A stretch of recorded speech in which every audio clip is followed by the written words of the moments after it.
Hi, and welcome.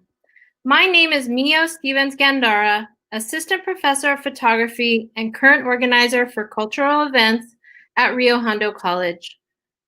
The Cultural Events program at Rio Hondo College presents a diverse selection of arts and entertainment free of charge for our community. Rio Hondo's Cultural Events program showcases the visual and performing arts work of students and faculty, as well as regional, national, and international artists. For the 2020-2021 school year, Rio Hondo will be showcasing these events online. This year, we will be featuring events with a focus on three categories: honoring ancestors, preserving culture for future generations, and youth and community empowerment. This is our first experience streaming our cultural events live during this pandemic. So if we should face any technical difficulties, please be patient. We will work it out. If you have questions, please post them and we will answer at the end of the workshop. We are pleased to present the FandangObon workshop as our first event of the season. I would like to welcome artists Nobuko Miyamoto, Xochitl Flores, and Johanna Blunt. Hi, my name is Nobuko Miyamoto. I'm Artistic Director of Great Leap, one of the producers of FandangObon Festival, along with the JACC and Sustainable Little Tokyo and Archivist Entertainment. So we're happy to be here. I'm here to share the tradition of Obon, the Japanese tradition of Obon with you, and welcome. Hey everybody, my name is Johanna Blunt. I have with me Kosi Williams and Kwesi Williams, two drummers in our dance and drum group. We are Le Ballet d'Imbaya, West African Drum and Dance Ensemble. I'm a co-founder and artistic director, and we're based in Los Angeles. Each one of our members is the child of parents who all came together to start a tradition of practicing djembe music and dance, which comes from West Africa, in order to get closer to our roots. And we're so excited to be here today to teach you guys a rhythm that we have all known and studied practically since birth, or even possibly before that, honestly, called lamban. Lamban comes from Mali, and it's a rhythm that has to do with remembering your history and celebration and positivity. Thank you. Hi, everybody. My name is Xochitl Flores, and I am a practitioner of the son jarocho genre. I play with a group called Cambalache, and I have with me today Chuy Sandoval, who also plays with Cambalache. He's a musician in the son jarocho genre, also a classical guitarist. And we're here today to talk about a little bit about the fandango, which is the celebration in the son jarocho genre. We're going to talk about how the fandango came to be here in Los Angeles, and a little bit about our own journeys. And then we'll teach a dance called La Guacamaya. Next is, we're gonna show a video, a little bit about the FandangObon. And we hope you enjoy this video, and it gives you a little bit of a taste of what the festival is like every year.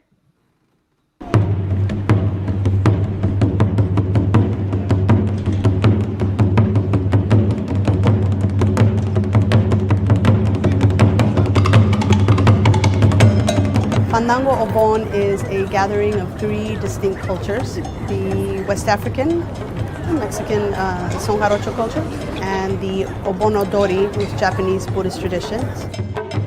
This is our third year, and each year the circle is getting more and more diverse.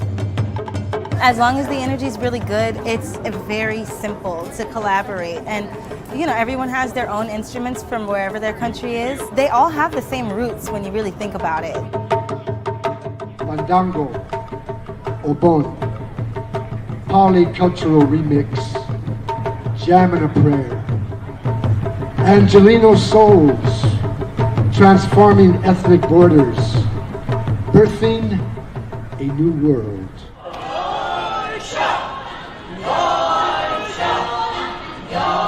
We're building an idea that it's a good thing for people of different cultures to come together and to convene in a way that's maybe unusual actually, because they actually get to participate in another form that's different from theirs, but then they can also see, oh, you know, there's similarities about this too.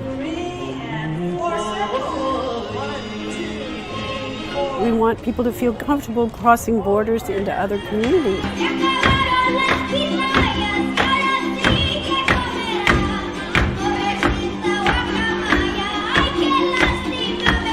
It don't matter who you are or what you do in your life. If you walk down that street and you see all these people right here doing this beautiful thing, oh, I swear You're gonna want to jump in. You're gonna feel it. Yeah.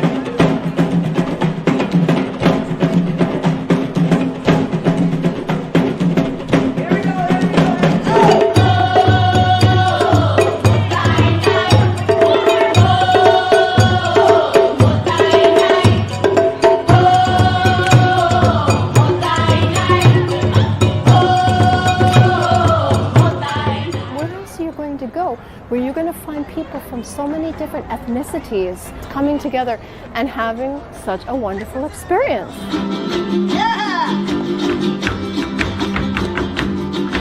We hope that we will encourage other communities of color to really deal with stuff about the environment. That's what this is about, connection to the earth.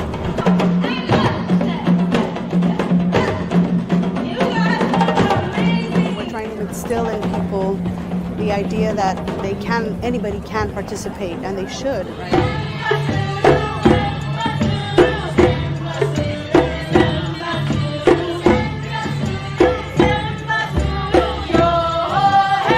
We're democratizing the arts. We're saying everybody should participate, and in a sense, this returns us to the circle of our origins, of our beginnings.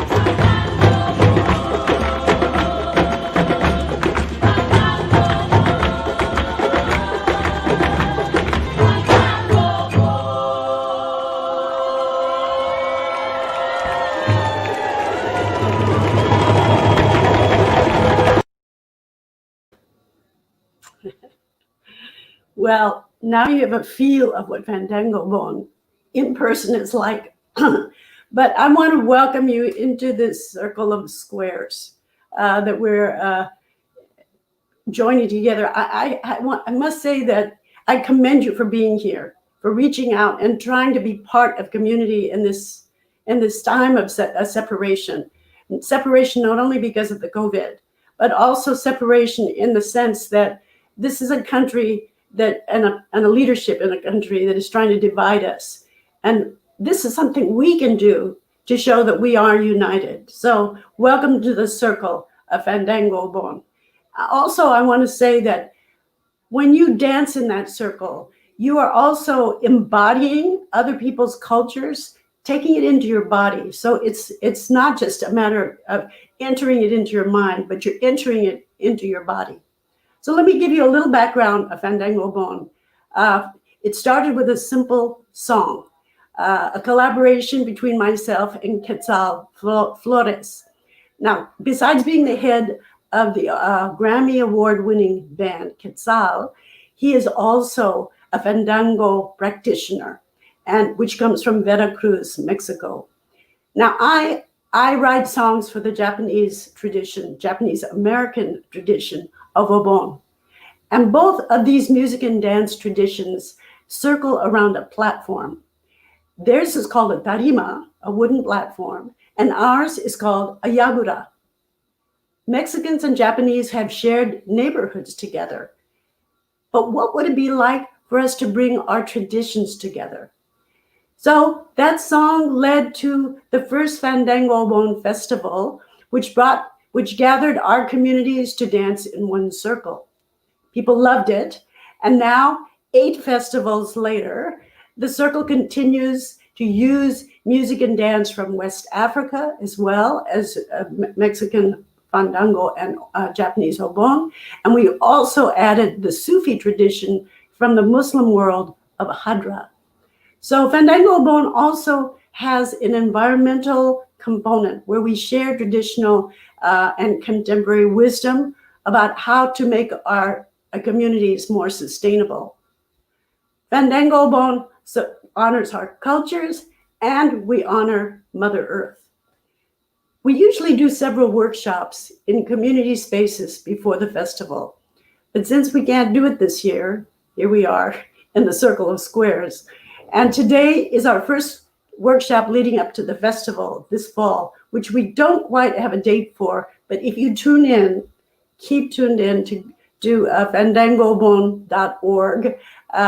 We will tell you when the festival is going to be. Now, every year, FandangObon has a theme, and this time it's called Return of the Wild Geese.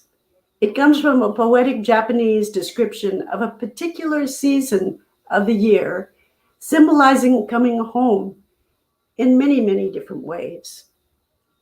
You'll find this idea reflected in some of the dances that you're going to learn today. So FandangObon is about participation. We all dance. It doesn't matter whether you think you're a good dancer or not. The whole point is to participate, to join in and be part of the fun. So are you ready? All right, to get on your feet. First is Fandango, led by Chicana dancer and musician Xochitl Flores, along with Chuy Sandoval of Cambalache. So welcome to the circle. Thank you, Nobuko. Thank you for being here, everybody. And thank you, Rio Hondo College, Grant, and Mio for inviting us, and Abby for providing all this behind-the-scenes guidance. This can't happen without a lot of pre-work, a lot of background work, and I really want to make sure that we properly thank those people who worked really, really hard to get us here today. And today I have Chuy Sandoval with me, and we're just going to start with music first, just to get you all warmed up and accustomed to the fandango a little bit. And whatever your body feels like doing right now, go ahead and listen to it. If you feel like getting up and dancing, do it. If you feel like clapping along, do that. If you like singing, that's fine too.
That song is called El Siki Siri, and that's the song that we use traditionally to start the fandango or the celebration in the son jarocho genre. Now, son jarocho is the music of Veracruz. It comes from the southern part of Mexico. What's really important about Veracruz is that it is a port. It's a port of entry and commerce and stuff for the whole country of Mexico and a lot of Latin America. So during this transatlantic slave trade, what do you think that people were buying and selling?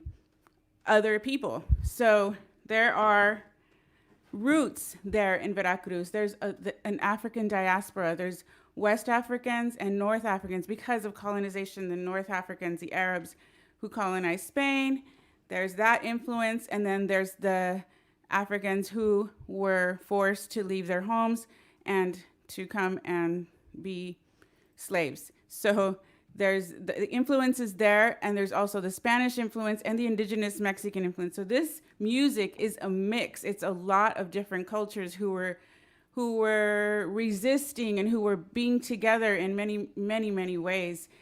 good and bad. And this is the result. A new music evolved from that. And the fandango is just a celebration. It's like a party. It is, well, how would you describe a fandango, Chewy? It's like bigger than a party almost, because it involves a whole community, not just a family or a group of friends, but a whole community or neighborhood, and sometimes neighboring communities and neighborhoods partake in this big, huge celebration. Yeah, and there are many reasons people celebrate and have fandangos, like birthdays, weddings, funerals. Funerals are a big reason people have fandangos in Veracruz. What else do people celebrate? Like sometimes holidays or patron days. saint days. If it applies to a certain town, they'll celebrate that patron saint. So this tradition comes from the state of Veracruz, which is the southern part in the Gulf of Mexico. Again, a very important port of entry and commerce. Also, when in the 1950s, this music became very kind of popularized or commercialized by the Mexican government. And that's where you see like the person with the white dress and the big fan and the black apron. And I think you've all seen that. That became like emblematic, that and the mariachi. So there was two types of music, the son jarocho and the mariachi, that were very commercialized in Mexico in the 1950s as part of political campaigns. Now, this music traveled with people who migrated to the U.S. So when people migrate, they don't just come and, sometimes they have to leave the physical things behind, but they don't just leave everything. They come with stories, they come with music, they come with recipes, they come with a way of knowing, a way of doing things, a way of healing, a way of connecting. And this is very much instilled in all of us as generations have gone on. So the fandango and this music is one of those things that, people brought with them. And I think that here in Los Angeles, the genre didn't kind of, the genre that we play, the type of son jarocho, is not the commercialized one. It's the one from the rural communities, the one where people do the fandango in regular clothes and regular shoes, and it's, you dress up like you go to a party. You don't dress up in a costume. You dress up in a nice pair of pants and your Sunday best kind of thing, and that's what you wear to a fandango. Whereas the other son jarocho is very performative, very I call it a little bit sterile, but I don't want to hate on it because I like it. I have a lot of respect for it because I danced that too. But what would you say are the major differences between those two branches of son jarocho and the style of dance and the style of music, Chewy? I think that the popularized version or the commercialized version is very, very standardized. So if you hear different bands play a specific song, it's going to sound almost exactly the same solos in the same sequence, same verses. And in the rural, there's a lot more improvisation, a lot of more off the cuff singing, and a lot more diversity. Yeah, so that's what basically, and then another major difference of the fandango and this type of music, this community-based music, is that it's very participatory, whereas it's not performed on a stage. We don't do fandangos on a stage. A fandango is done in the community, in someone's backyard or in someone's patio, and you just have one of these boxes to dance on. As long as you have one of these, we're good to go, and you have people who are willing to play and sing and dance. So we take that performative element out, and what does that do? That kind of breaks down this stage audience barrier, and it kind of just is very inviting, brings people in. And yeah, like Johanna said earlier in the video, like, who wouldn't want to join that? Who wouldn't want to be a part of something that says, come on, we want you here, we need you here. You participate the way you feel comfortable. Your gifts are valued here. Who wouldn't want to be a part of that? And that's what I think the Fandango has done for us, Chicano community, Chicanx community here in LA, is we take out that performative element. You don't have to be a rock star. You can play 3 or 4 or 5 chords and still be a part of something that's very beautiful, very uplifting, very much. It's bigger than it's some of its parts. So that's the Fandango,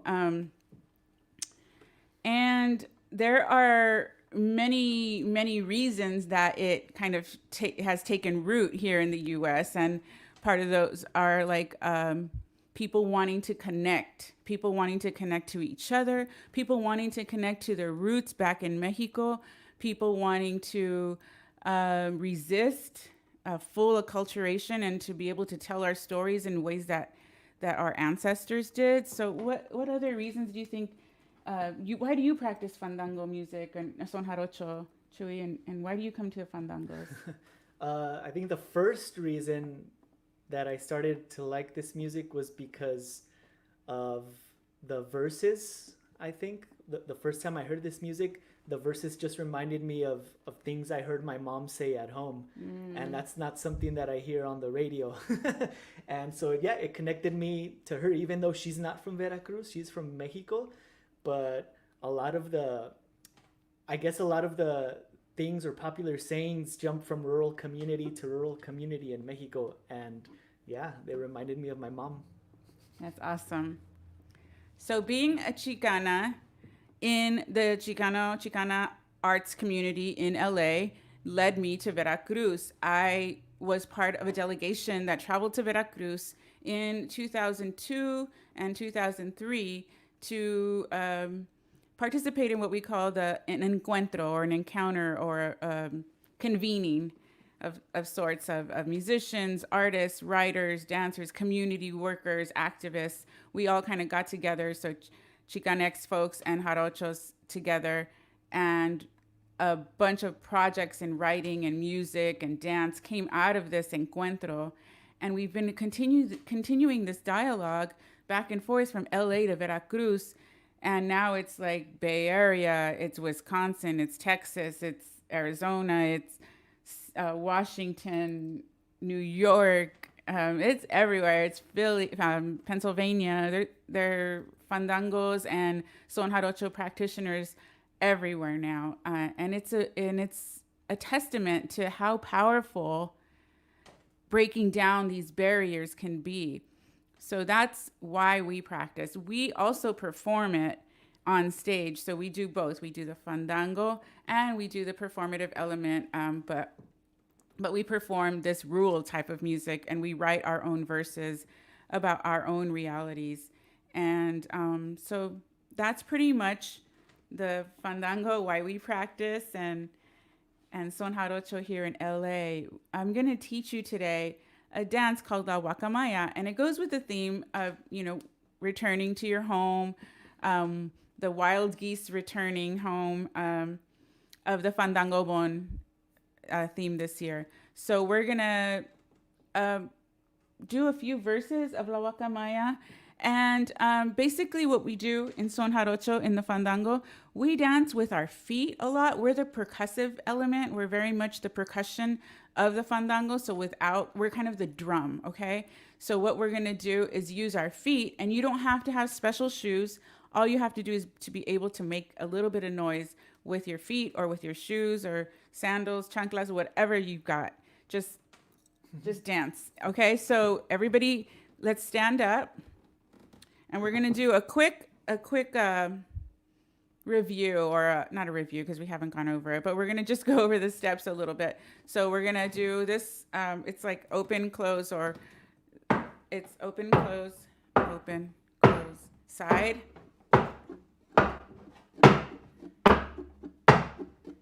Very easy, right? It's a lot of weight shifting. So you move your weight to the right, to the left. Okay. Now that is a very easy step we call a mudanza, or a muted step. And those steps are done when they're singing. And the reason we do muted steps when people are singing is because we really want to hear what they're saying. and we're in a fandango and there's like 20 jaranas and, 8 dancers and people are like, bah, bah, bah, and then someone starts to sing, we bring everything down a little bit so that we can hear, hey, Chewy's singing. Let's hear what he's saying. Is he singing to Mari? Is he singing to his girlfriend? Or is he complaining about something? Or is he, talking about the food that he ate earlier? Or what, we kind of want to know what he's talking about. So we listen and we do a mudanza, which is this. There are many, many, many, many other mudanzas. You can even vary this one and go, and then like back in front. Some people do this, they do all kinds of things. It's just as long as you hit on the beat at the right time, then we're all good, okay? We can go over another mudanza if we have time, but for now we're just going to use the open close one, okay? All right, that's when they're singing. Now, when there's no singing, we do a step called café con pan. Café con pan. Yes, coffee with bread, and it's two steps on the same foot, but you're gonna shift your weight so that you don't like kind of fall. So café con pan. So it's 1, 2, 1, 1, 1, 2, 1, 1. Café con pan. Café con pan, café con pan, café con pan. 1, 2, 1, 1. Pam, pam, pam, pam. Café con pan. How's everybody doing? If you have a question or are you having issues with my sound or with want me to slow down, just type it in. I think we can see them. Or someone will tell me. So, café con pan, pam, pam, pam, pam. 1, 2, 1, 1. Weight shift. 1, 2, 1, 1. Weight shift. 1, 2, 1, 1. Pam, pam, pam, pam.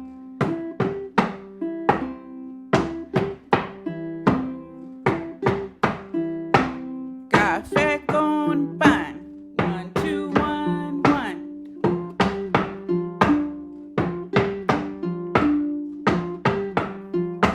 All right.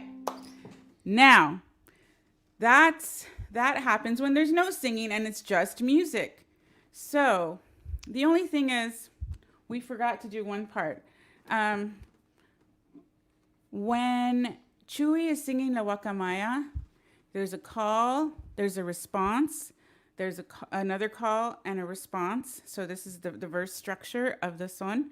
And then there's like an estribillo or like a chorus kind of moment where in La Guacamaya, they say vuela, vuela, vuela, right? So that means fly. Can you see that? The comment down there, what did it say? So when Chewy says vuela, vuela, vuela, we're going to start doing vuela, vuela, vuela, okay? So however you fly, you don't have to fly like me. Whatever flying feels like to you, whatever, just do your thing, okay? But you got to keep the rhythm. You got to still keep the beat with your feet, okay? So let's try putting all of those together in the son, okay? So I'll call the steps out. I'll do them slowly. And then when Chewy starts singing, I'll call out the mudanza. And then when he says vuela, vuela, I'll remind you by starting to fly as well. Ready? A little bit slower. Café con pan. Café con pan. 1, 2, 1, 1. 1, 2, 1, 1. Café con pan. Café con pan.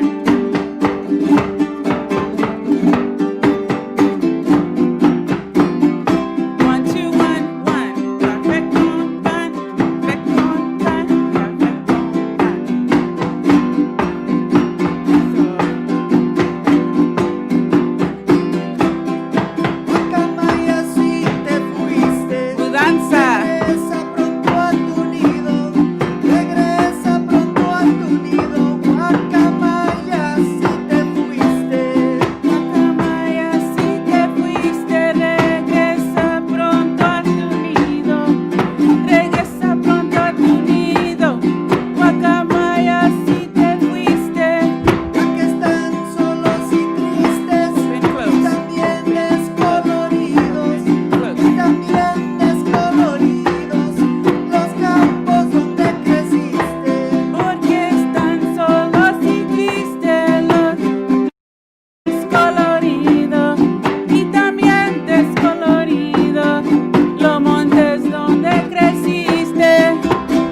feeling? Good, I knew it. So that is the song La Guacamaya, and it talks about a parrot or a macaw, a beautiful bird. And we're talking about the verses that we're singing are about this bird returning home, come back to your nest, because the the hillsides or the mountains and the where you once grew, where you once flew, are solos y tristes, so very sad, very lonely without you. Please come back. And it's a kind of a statement about longing, or returning home, coming back, making things beautiful. Like we have this thing, in the U.S. It's like, you got to get out of your neighborhood. You got to get out. You got to get out. You got to go out and do wonderful things out in the world. It's like, why don't we stay here and do wonderful things? Why aren't we teaching our children to stay in their communities and make their communities better? Why are we telling them, like, get out and go do things out there? We really, I think that's part of like being home and coming back home and reconnecting yourself to your community and rewiring our spaces to be spaces of beauty and strength. So that's what this song means to me, and that's what I'm choosing to pass on to you all today. So thank you very much for letting me and Chuy share a little bit about the fandango and our process and our trajectory with it. Next, we have Johanna Blunt, who is going to teach you all some amazing, amazing dances. I love taking her classes. She's just wonderful. So take it away, girl. Hi, everybody. I'm Johanna. This is Kosi and Kwesi. They're actually brothers, and it's so appropriate for what we're doing today.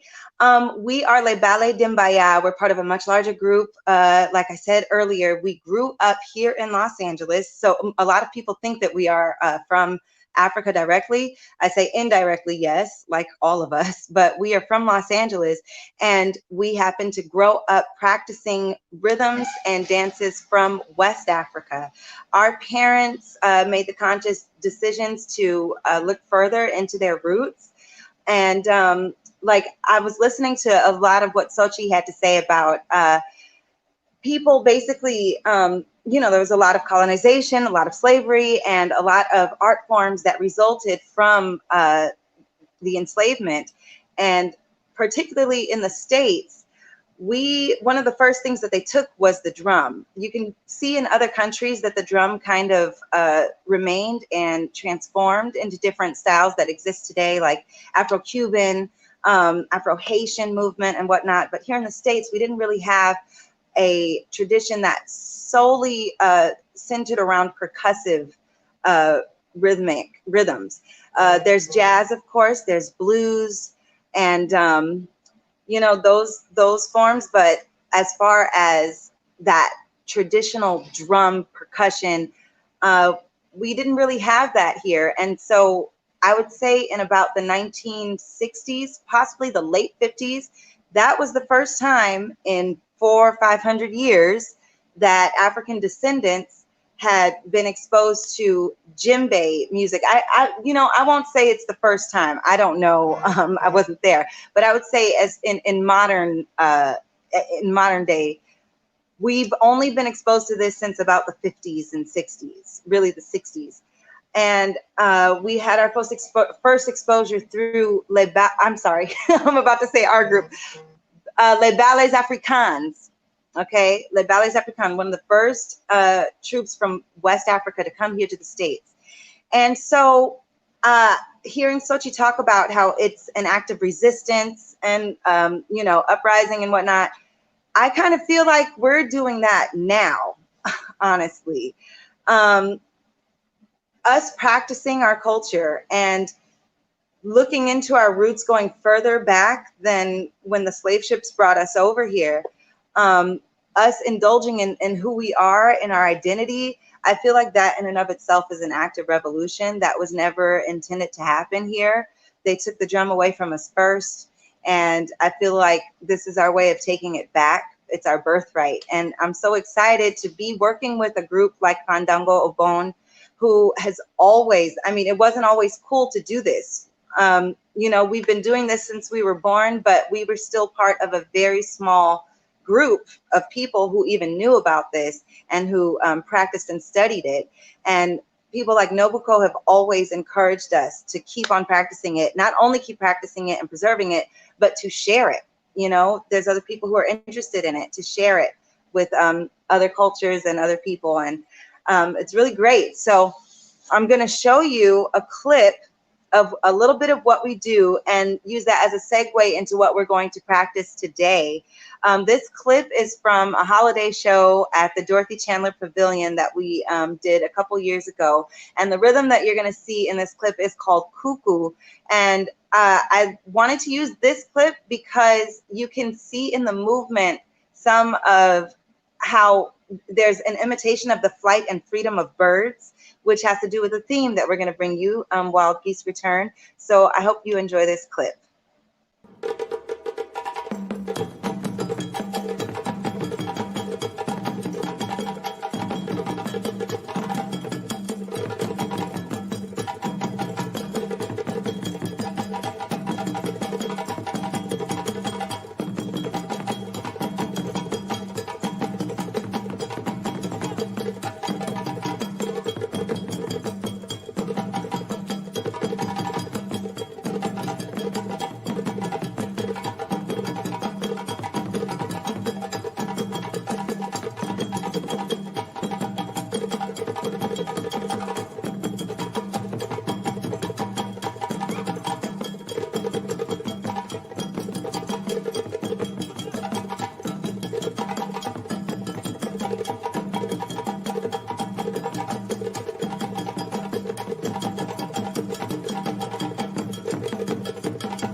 Oh, it's always so nice to look back at that.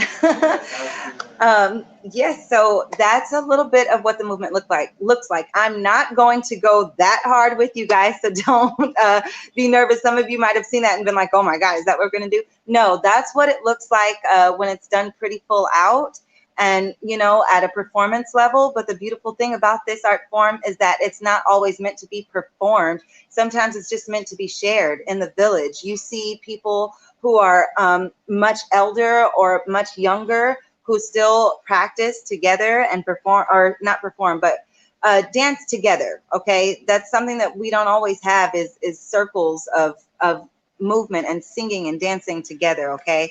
That's part of the tradition. So Lamba. Lamba is, so I would say in West Africa, they have a tradition of preserving their history and culture through oral tradition and through singing. So there is an individual called Jelly, or sometimes Griot, G-R-I-O-T, which some people have heard of. And this individual is tasked with the responsibility, the privilege of holding the family's history and sharing it through singing and storytelling. Very important and special and sacred position in the community. And often they're given that task by birth. There's usually a family of griots, and you inherit it. You inherit that responsibility. And it's really beautiful. And this rhythm, Lamba, is usually what accompanies their sharing of history and tradition. This rhythm is played. And when you hear this rhythm, you can think about your identity, where you come from, your family, and whatnot. And so it's perfect for Wild Geese Return. When I think of Wild Geese Return, I think of, you know, going back. I think we're having a huge moment of that right now, of having to return back to our origins, what's important, what's real, you know. And I also think of the flight and freedom of birds. And that's such a beautiful thing too, because a lot of West African movement really imitates animals, right? They see in nature, there's so much beauty and we're imitating it. And birds are often an animal that gets imitated. So I invite everyone to please stand up. I also invite you to take your shoes off, because typically this movement is done barefoot. And, you know, you really can connect to the earth a little more strongly this way. The first thing that we're going to do, so first just roll your head around, roll your shoulders, you know, shake out one leg, shake out the other leg, and make sure you get your blood pumping, okay? We're going to take our right leg. I believe that I am not mirroring you, so I'm going to move my left leg and call it my right, okay? So you're gonna take your left leg, I'm sorry, your right leg, step on it. Then your left leg, step on it, okay? That's the first. Step right, step left. And then you're gonna reach your arms up, you're gonna touch your knees, and then reach out. So you go step one, step two, up, knees out. Step one, step two, reach up, knees out. Now, when you step, you're going to take the same arm as the leg that's stepping and reach out to your side. Reach out to your side. So you reach right hand, left hand, reach up, knees out. Go one, go two, and let's try it with the music. And one, and two, and up, and out. Reach right, reach left, reach up, and out. Keep going. One,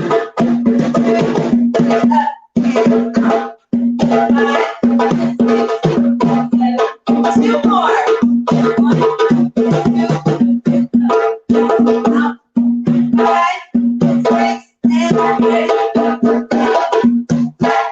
Excellent. Okay, I hope you guys got that. We're going to learn another step. Let me do a quick time check. Okay, perfect.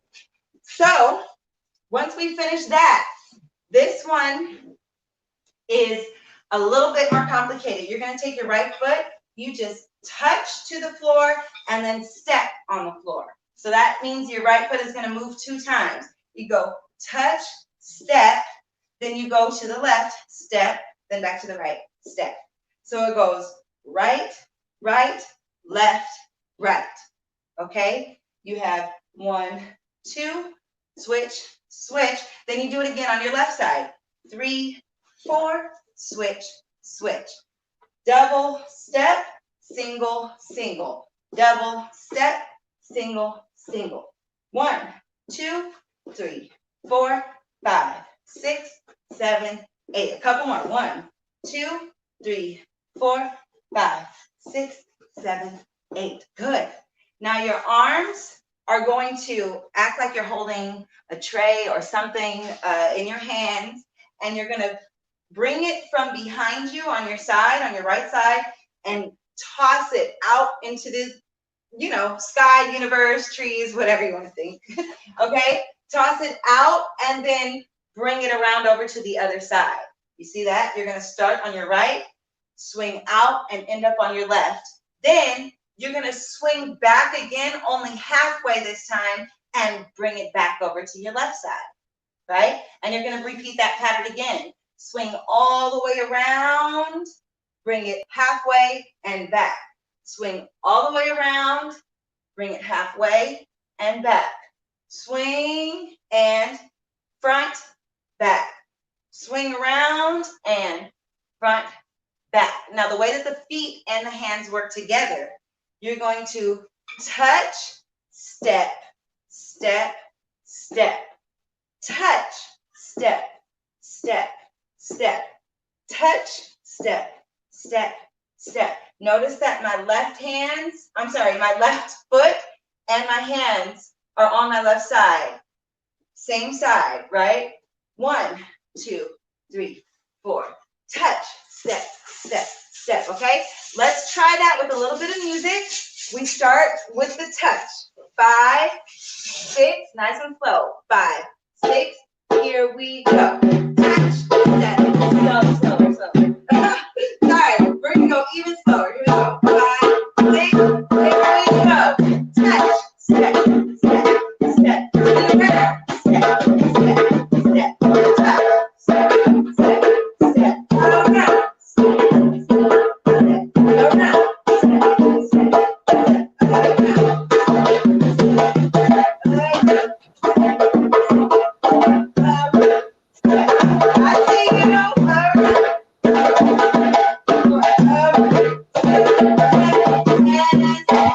Excellent. Nice looking, Nobuko.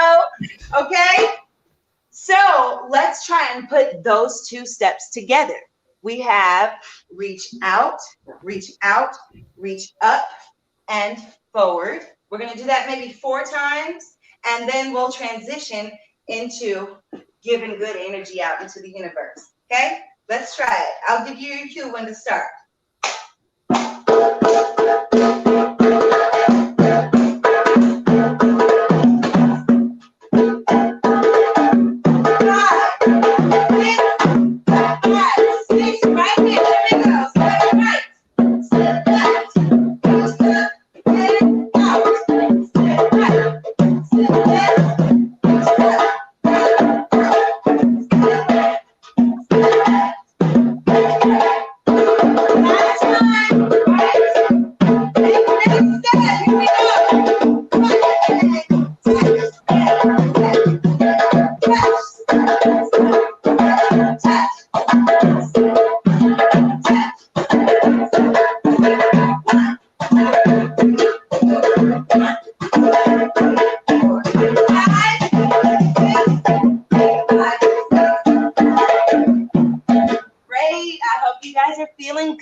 Having a good time.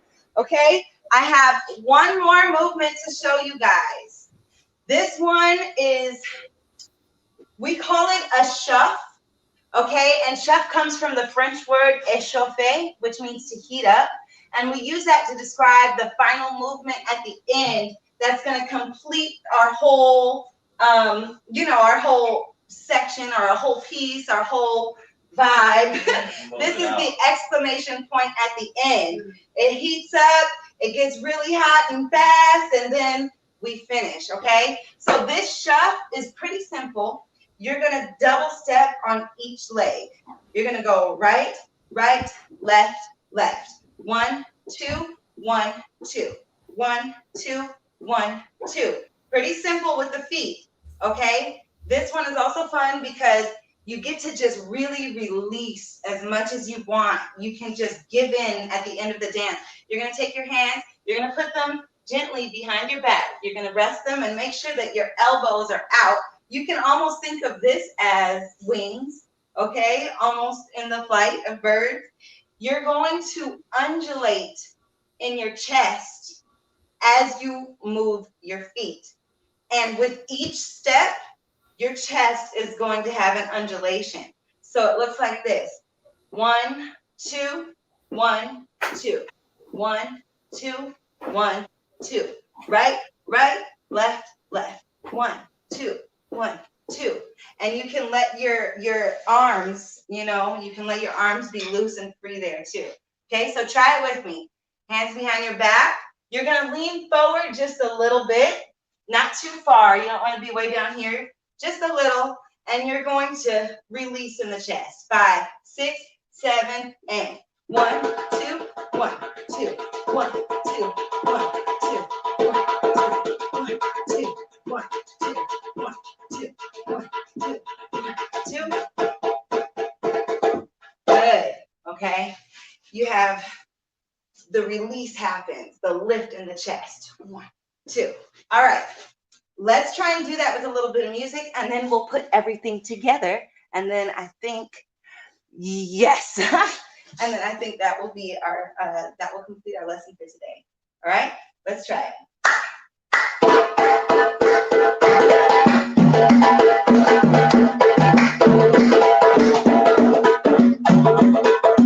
Here we go.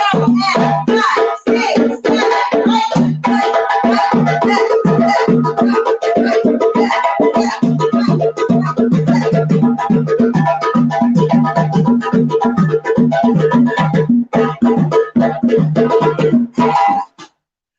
Okay, I hope you guys were able to really feel and release. Oh, thank you so much, Stephanie.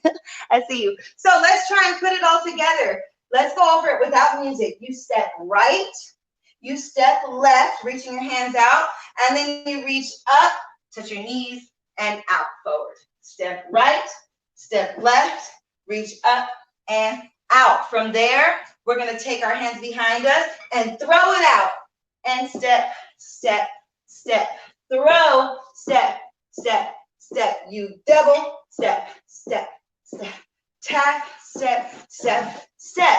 And then when we feel like it, or when the drummer feels like it, he'll cue us to go into our shuff. And you'll feel the music get nice and hot. And we're gonna go in, and then we'll finish. All right? Hope you guys enjoy. Let's do it.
Give yourself a round of applause.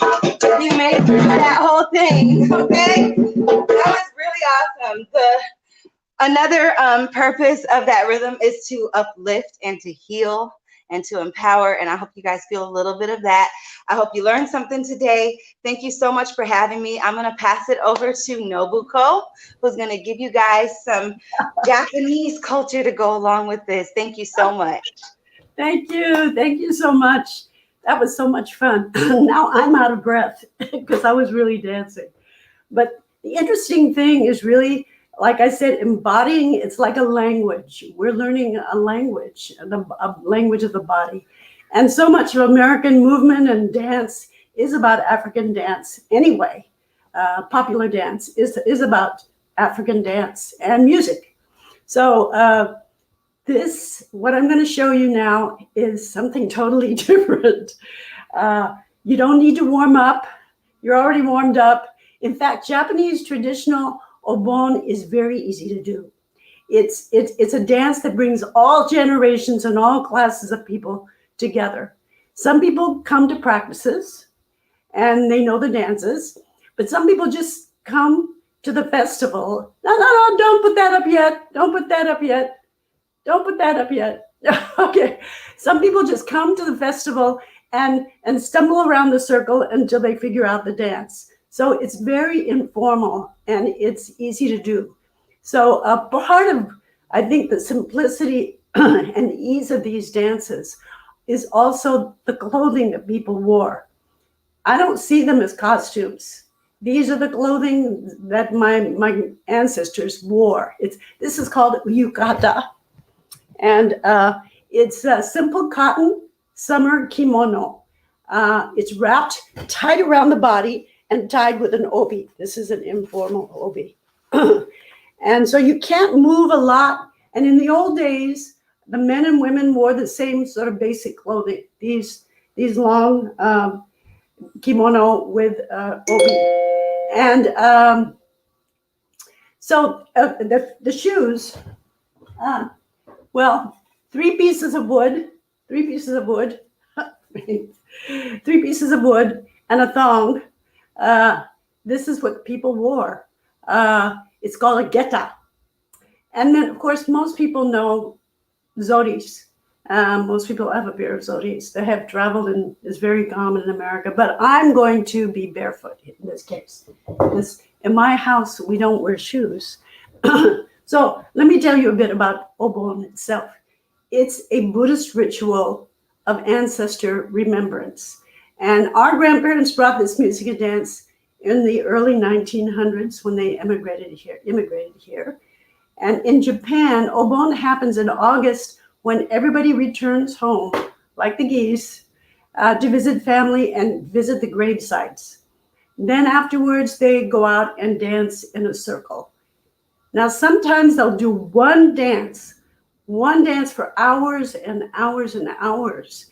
And the point of the dance is to just sort of lose yourself so that you're not even thinking about the steps anymore. You just lose yourself in the steps, in the movement, and then you feel connected to those who came before you, and you feel connected to the people in the circle.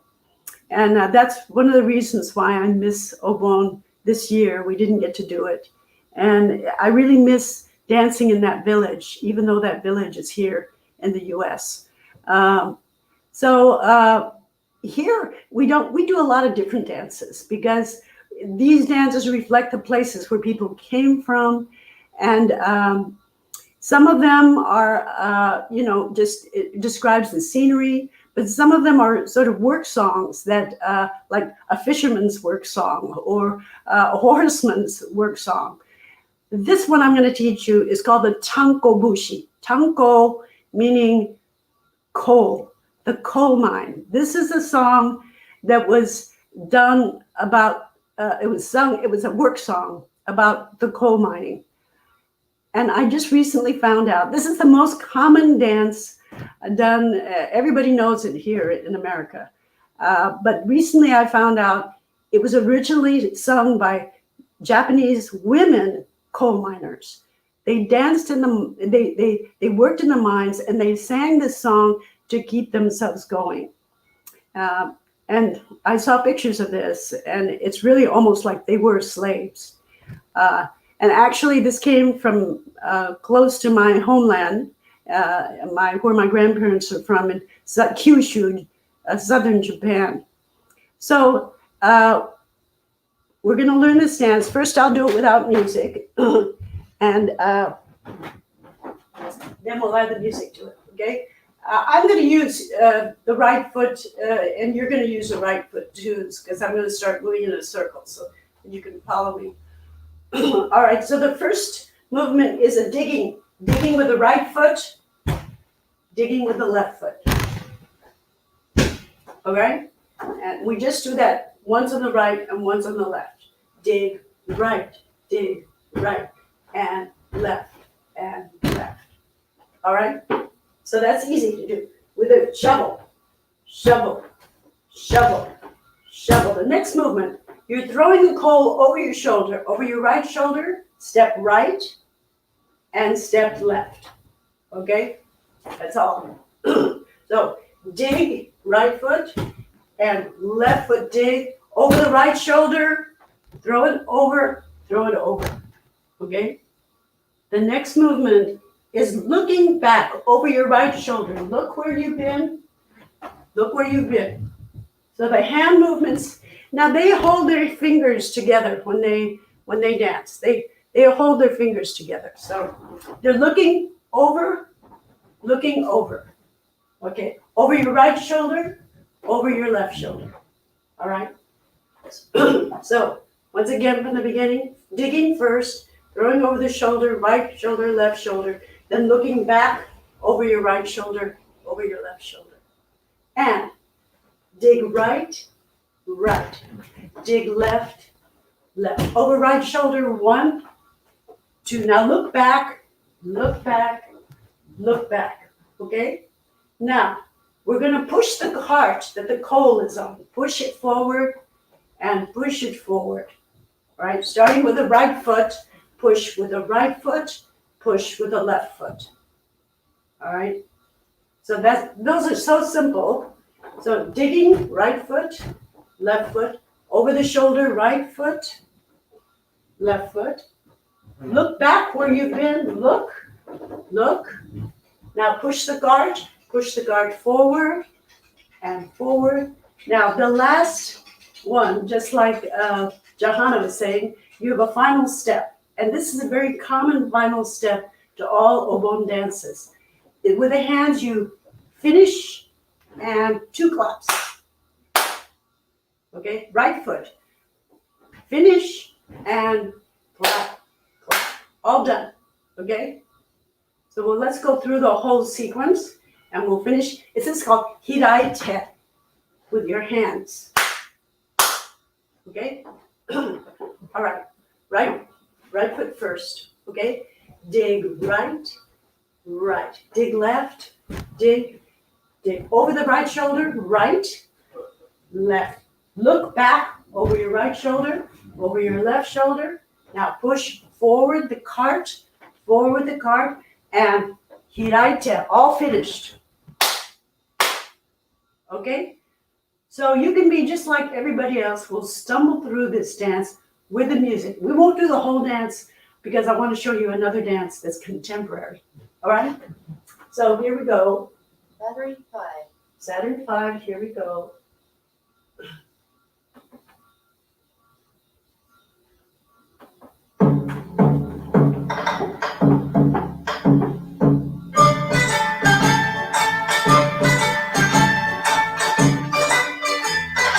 Ready? Go. And dig.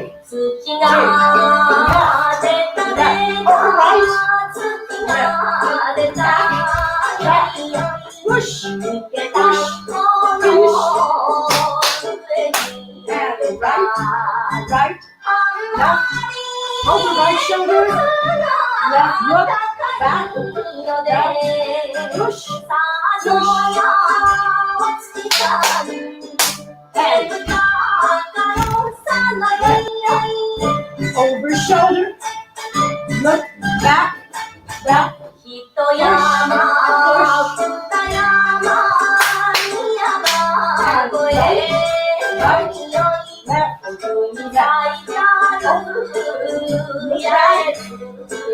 Push.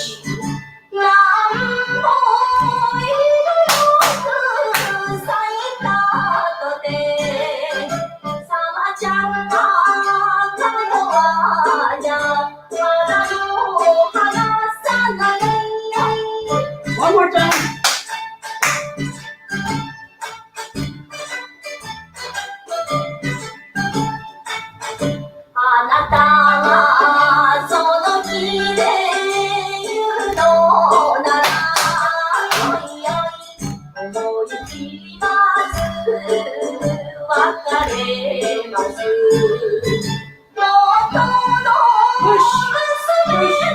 One more time.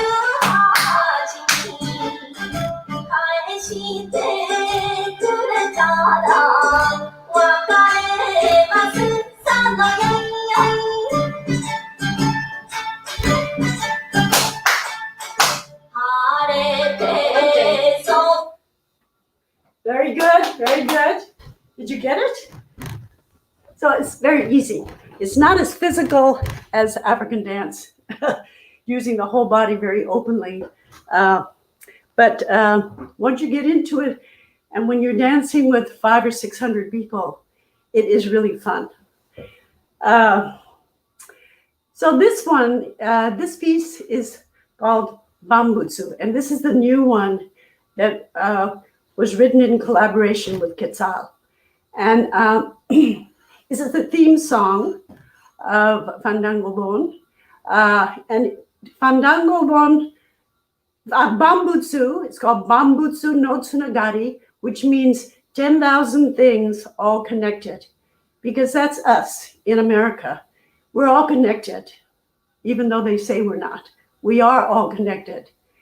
This song is sung in Japanese, English, and Spanish.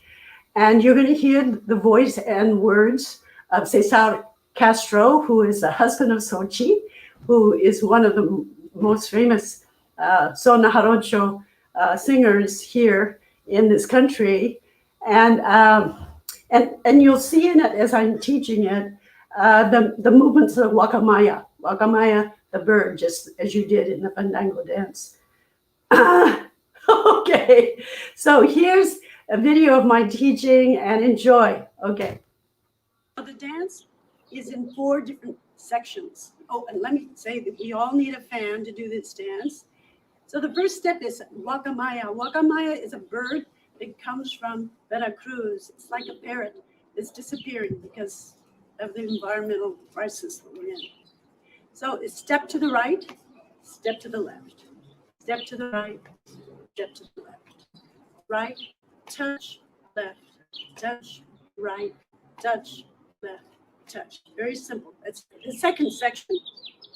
We're going to come to the middle of the circle, starting with your right foot. Okay? Step right, left, right, flip, back, 2.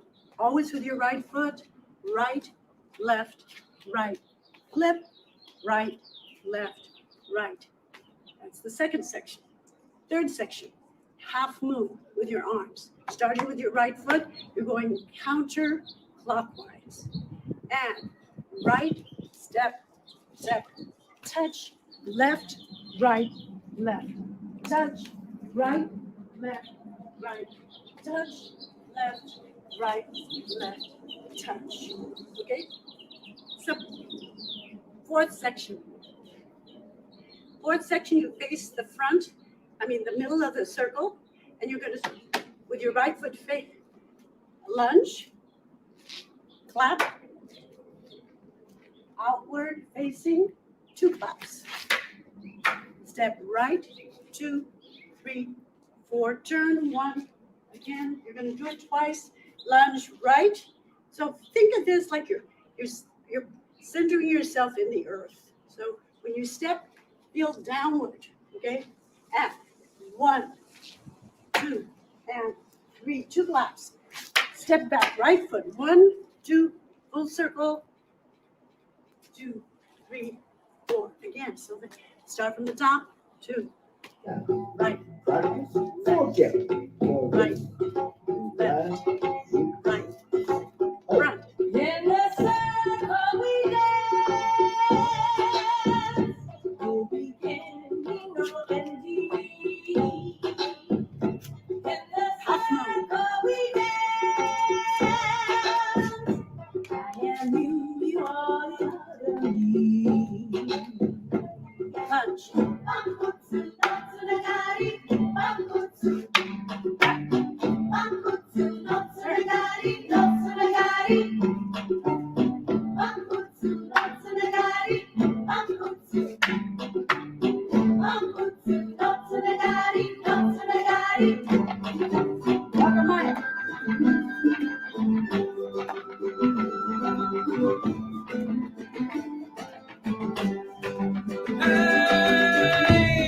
Carácter ceremonial, el fandango rompe el orden, celebración especial, en donde las almas borden con sus ritmos, melodías, que el día de hoy celebramos, ancestral sabiduría, con la cual nos abrazamos. Bam, bam, Notsunagari, bam, bam, bam. Notsunagari, bam, bam, bam. Notsunagari, bam, bam, bam. Notsunagari.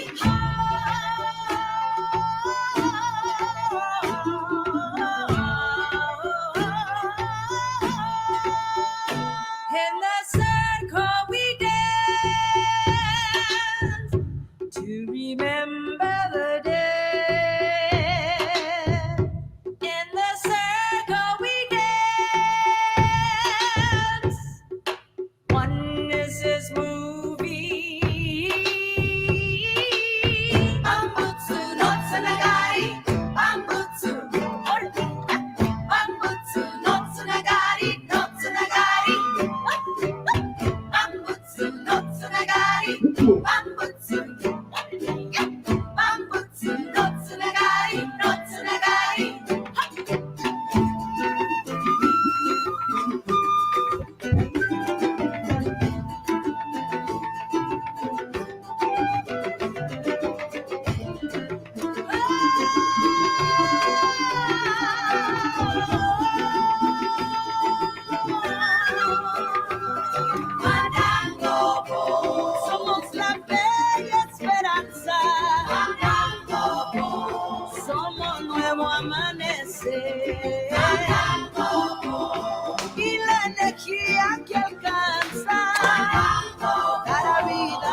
rieguen campos de alegría y que crezca entre la gente frutos de sabiduría. Ay, la ley, ay, la ley, la ley. Ay, fandango, fandango,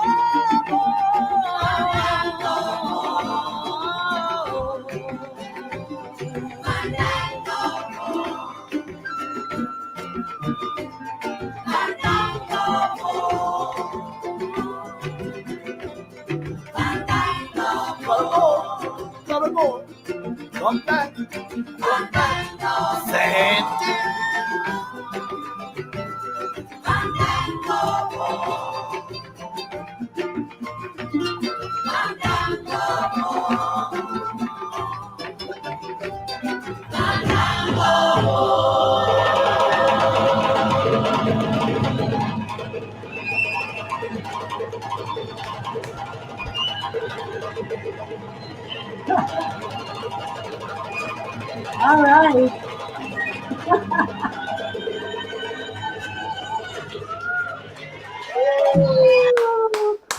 Did you get it? Did you get it? I bet you did. It's so much fun to do it live, and I'm sure even though we're all separated, it's still fun to do it. You know, it's fun to learn it, right? Yeah.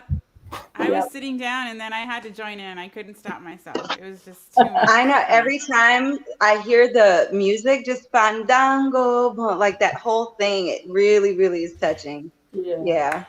I love it. I hope we can do a new one this year that make another collaboration. There's so much to sing about and dance about right now, and we're not finished yet. We're not going to be, you know, we have a lot to say and a lot to feel together. So I think, yeah, we're going to have a series of workshops coming up. So please check the FandangObon.org website for them. We have one. Actually, FandangObon.com. .com. I'm sorry. Yes. And we have one coming up this Saturday on bokashi, which is a way to compost, and a collective songwriting, which I'll be facilitating with Amy Hinjo. And then we have other workshops with Johanna. Johanna will be doing her own workshop with Tamika Washington from the Lula Washington Dance Company. And then Nobuko will be doing her own, and I'll be doing my own. And we also have a workshop with Ofelia Esparza, who does a traditional altar making or making of these altars that are large and so beautiful and so grand for Dia de Muertos. And she is the foremost altar maker in California. So we have in the U.S., not in California. Oh, in all of the U.S. That's true. She is a National Endowment of the Arts recipient of. You know, she's amazing at what she does. And she builds them for the Smithsonian, self-help graphics. And so she's going to be doing a tutorial, a workshop on how to build your own on a smaller scale, an altar for your home, or a little retablo, which is a small version of an altar for those who have passed on. So that's October 18th. We have workshops every Saturday. That one's on a Sunday. So please tune in and keep us kind of like on your radar. And also the one on Fandango is going to actually be connecting with Veracruz, right? So yes, we'll be connecting with a Fandango community in Veracruz, and we will also be connecting for that one with a Fandango community in Tokyo that we are friends with. So we'll have 3 countries represented in the Fandango workshop coming up on that one's on September 19th at 6 p.m. Pacific Standard Time. So it's what's surprising to me that in Mexico there's a 4th generation Japanese Mexican family that is part of the Fandango tradition there, and then there are people from Japan who have traveled to Veracruz to learn the art form. So it's become a very international thing. So we hope maybe in the future that we'll also connect with West Africa, right? Johanna. Yeah, definitely. Yes. Absolutely. So we have a lot of traveling to do, even though we're stuck in our homes. We can travel in our minds and in our bodies. Do we have time for any Q&A, Mio? Yes, we do have time for Q&A. I can start off the Q&A because I actually had a few questions for you guys. And then if we have some more questions from the audience, please place them in the chat where you're streaming live, and we will be able to post those on the screen like you see below here on the screen currently. So I'm just really curious, as you individual artists, what is the most rewarding part of this whole FandangObon experience? How has it influenced the other work that you do? What kind of things has it brought to the table for you as a creative person? Do you want to start, Johanna? Yeah, sure. What I love, and I touched on this earlier, what I love about FandangObon is how much they encourage people to really indulge in their culture and in their history. All of us who dance in our group in Ballet Dimbaya, we grew up doing this.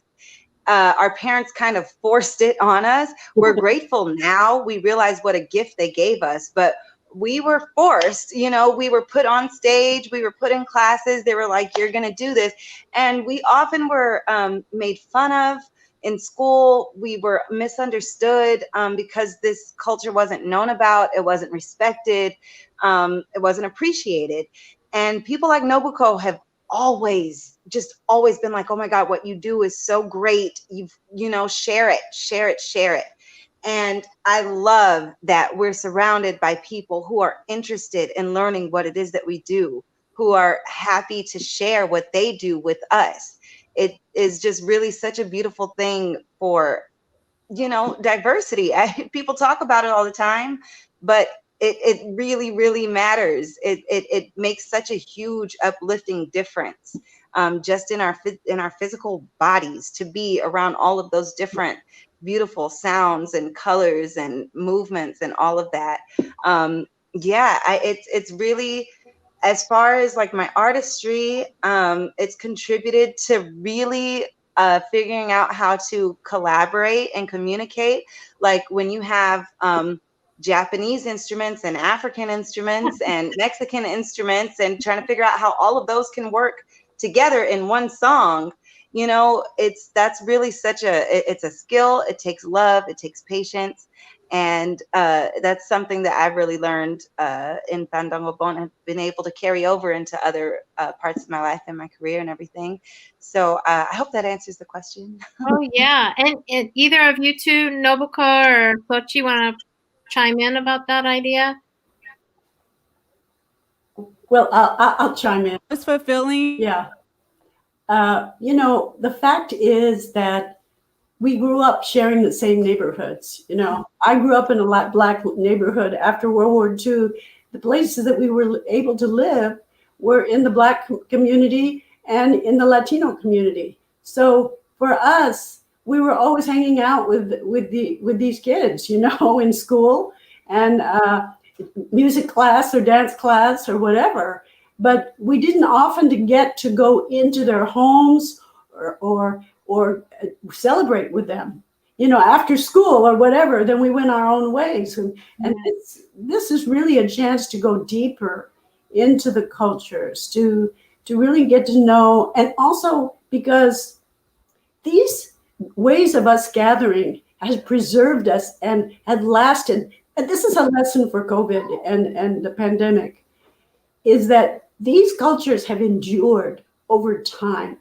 They've helped people to come together, solve problems, to respect nature, and how are we going to use nature to survive. And in that same way right now, our knowledge of each other, and this is a small example, we're in one small community groups in Los Angeles, but it's an example of what could happen anywhere you live, to get together with your different cultural groups and really share deeply into what are these cultures that have helped us survive, helped us endure through time. There's a value in that we don't understand in American culture. Right. Sochi, what are your thoughts about what's the most important or rewarding part of this experience? Can you Yes, hear me? yeah. Okay, I had an issue earlier. I think the most rewarding part for me is reconnecting with community. I grew up in the social justice community in the Chicano movement. My parents were always around Little Tokyo. We were always around Japanese folks. We have a deep connection. One of the other kids who grew up with us, Maseo, he actually went to Japan when he was 16 to be part of a taiko group there, the Japanese drum group. So we have like kind of a deep relationship with the Japanese community.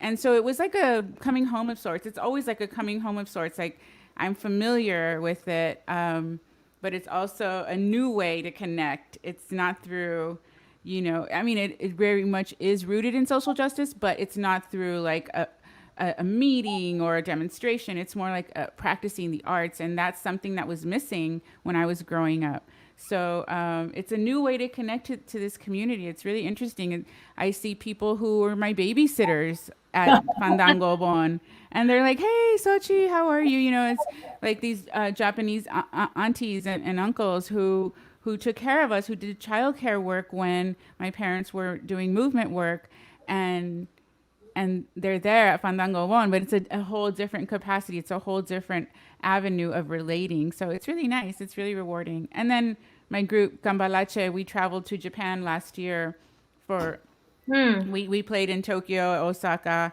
and we were able to connect with the communities there. And I think realizing over and over again how much we have in common, how much singing in circles means to all of us, how much gathering means, how much music and dance in community mean to all of us. And I think that every culture has it, but we just always have to find ways to reconnect through it. I think we have a question. 2010 Based in Music asks, there was mention of the 2020 theme Wild Geese Returning Home. A little more about that, please. Well, the Japanese people have a very specific, and I'm not an expert at all, but they have very specific things about nature and seasons. And one of our FandangObon partners, Scott Oshima, brought this up as a possible theme because it was sort of the time of year when the wild geese come home is when FandangObon happened. And we thought it was a metaphor, not only for the kinds of dances that people do with using animals and so forth, but also the fact that this project itself is a coming home. It's an intentional way of people connecting with their culture. So every year we have a different theme, and this one happens to be the wild geese return. I don't know that much more about it. I'm sorry. No, that's really great. That's really great. I want to thank you all for doing this. And this is really meaningful for me as an educator and an artist, just this ability to connect with different cultures. I think it's important at this time, like you all stated, that we show how we can connect for many reasons, and it's good for our students to also see that in our full community as well. I think that's one of the hardest things, to actually cross the border into another community at first, right? At first it feels a little uncomfortable, but once you get into it, it's a very liberating feeling once you start feeling comfortable together. And this is what we want everybody to feel. Even though we're doing it with the Japanese, African American, and Latino community, we want everyone to feel welcomed in this circle. We want everyone to feel it's an example of what we can all do together. Yeah, I think that's a great point. And the more we look at and understand our cultures we understand about ourselves, but we also understand that there's so many points where they intersect. And I think that's a beautiful thing, and that's a great thing about being able to do this. I hope you guys will come again to Rio. I mean, I know you do the songwriting workshop, so I'm sure our students would love to have you. Can I just say one thing? Yes. I'm sorry. No. I just think we would be remiss if we didn't mention that, you know, with our final festival, we will be having that will probably be online. I mean, it will be online. We are looking at a Black Lives Matter movement and looking at, you know, the oppression of Black people and Black bodies in this country. And I think that it's important that we talk about this. You know, we bring it up all the time, and to remember those who have died at the hands of police, of white supremacy, are mostly black people and brown people, but primarily Black people. And I think that our final focus at our Day of the Dead event will be to remember those and to honor those and to say the names of those who have been killed at the hands of police, at the hands of white supremacy, and at the hands of the complete disregard for black bodies in this country. So I think we need to really just say that, and I feel compelled to say that right now. Thank you. No, I appreciate it, Sochi, and I think that's something that's in the back of all of our minds, even when we're trying to do other tasks. And I think it's important to also say that, you know, artists have a role, creative peoples have a role in this, and each role depends on the individual artist, but it's important to kind of figure out a way to use our craft to form a dialogue and talk about these important issues. And I think just seeing us all together in this space with the larger community is a positive force, you know, and I think it's a good place to be right now. I did want to also point out that we have a few events. I want to make sure that students and the community know about the FandangObon website. It's FandangObon.com, and we'll post that. But also that, you know, you mentioned Ofelia Esparza. She's actually has come to Rio in the past, and she's coming to do an altar here. So for the Rio Hondo community in October, I'm going to send out a notice and post it on social media, but we're going to have a call for photos so that students and the greater community of all backgrounds, of all, you know, can send me a digital file of a person that you want to post on the ofrenda or the altar to remember, you know, and that can be, you know, somebody important and some figure that represents something you want to think about, or it can be a personal photo of somebody who has passed. So we're going to be doing that in October. Next week on the 15th, we're going to have the bokashi. So they're gonna Amy is gonna come, and we're gonna do the bokashi composting. And then for the Rio Hondo community, we will have 40 bags of free bokashi for the students and the faculty and the greater community to pick up curbside with a mask, no contact, and so that they can do the bokashi after they view the workshop. So those are some things that are coming up, and I wanted to make sure to mention them. We will have events for Dia de los Muertos in October and some events in November. So please stay tuned for those events. Thank you, everyone, for doing this all. And also thank you to Grant and Abby and Dan for doing this work. We really appreciate it. Everyone take care, and hopefully I'll see you soon. It was my pleasure. Thank you, everyone. Bye.